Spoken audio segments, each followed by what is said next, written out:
दोस्तों, जिस बात का डर था वही हुआ। पतंजलि भ्रामक विज्ञापन मामले में सुप्रीम कोर्ट से आज फिर बाबा रामदेव और उनके सहयोगी आचार्य बालकृष्ण को बड़ा झटका लगा है। रामदेव ने लाख हाथ जोड़े, माफिया मांगी, लेकिन सुप्रीम कोर्ट ने सख्त लहजे में कहा, हम अंधे नहीं हैं। कोर्ट ने उन्हें फटकार लगाते हुए उनकी माफी सिरे से खारिज कर दी और कहा, हम इतने उदार नहीं होना चाहते। इसके अलावा सुप्रीम कोर्ट इस केस में केंद्र के जवाब से भी संतुष्ट नहीं है। रामदेव और बालकृष्ण ने 9 अप्रैल को दूसरा माफीनामा पेश किया था। कोर्ट ने उसे भी नामंजूर कर दिया है। कोर्ट ने अब पतंजलि ग्रुप को चेतावनी दी है कि वो अगली कार्रवाई के लिए तैयार रहें, क्योंकि समाज में सही संदेश जाना जरूरी है।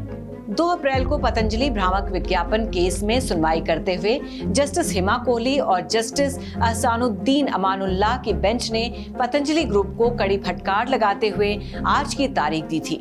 और आज जब सुनवाई हुई तो बेंच ने वकीलों को फटकारते हुए कहा कि जब हम अवमानना करने वालों से बात कर रहे हो तो बीच में ना आया करें, क्योंकि कार्रवाई शुरू होते ही सॉलिसिटर जनरल तुषार मेहता ने उन्हें बिना शर्त माफी मांगने की सलाह दी थी।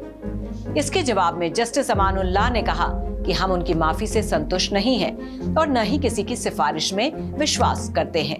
आपको बता दें, आज होने वाली सुनवाई से एक दिन पहले योग गुरु बाबा रामदेव मान चुके थे कि उन्होंने आईएमए के खिलाफ दुष्प्रचार किया है। रामदेव ने यह भी माना था कि भ्रामक विज्ञापन मामले में उनसे गलती हुई है। नए हलफनामे में कोर्ट में रामदेव ने लिखा, मैं विज्ञापनों के माफीनामे के संबंध में बिना शर्त माफी मांगता हूँ। मुझे अपनी गलती पर अफसोस है और मैं अदालत को आश्वस्त करना चाहता हूँ कि इसे दोहराया नहीं जाएगा। 21 नवंबर 2023 को कोर्ट के आदेश के उल्लंघन पर भी मैं माफी मांगता हूँ। मैं हमेशा कानून और न्याय की गरिमा को बनाए रखने का वचन देता हूँ। इससे पहले 2 अप्रैल की सुनवाई के दौरान भी सुप्रीम कोर्ट ने योग गुरु रामदेव, आचार्य बालकृष्ण और उनके वकील को कड़ी फटकार लगाते हुए पतंजलि ग्रुप की एक-एक गलती के बारे में विस्तार से बताया और कहा, अब बात माफी से नहीं बनेगी।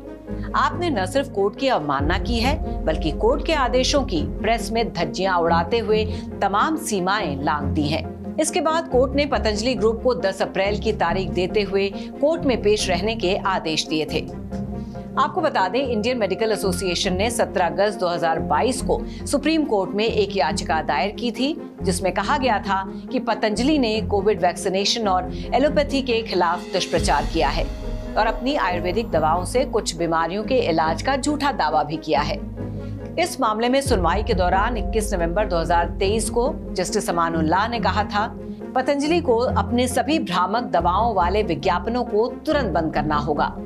कोर्ट ऐसे किसी भी उल्लंघन को बहुत गंभीरता से लेगा और हर एक प्रोडक्ट के झूठे दावे पर 1 करोड़ रुपए तक का जुर्माना लगा सकता है।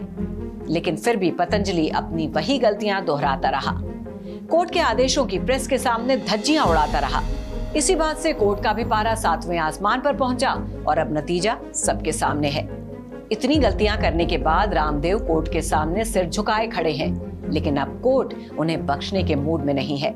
हालांकि रामदेव ये मान चुके हैं कि उन्होंने आईएमए के खिलाफ दुष्प्रचार किया है और लोगों को गुमराह करने के लिए भ्रामक विज्ञापन चलाए हैं, लेकिन अब उनका ये कबूलनामा उनके ही गले की फांस बन सकता है। अब देखना यह होगा कि अगली तारीख पर कोर्ट रामदेव को उनकी गलती की क्या सजा सुनाती है। तो फिलहाल की इस खबर में बस इतना ही। श्रेष्ठ उत्तराखंड पर खबरों से जुड़े रहने के लिए चैनल को सब्सक्राइब करें, बेल आइकन दबाएं और देखते रहें श्रेष्ठ उत्तराखंड।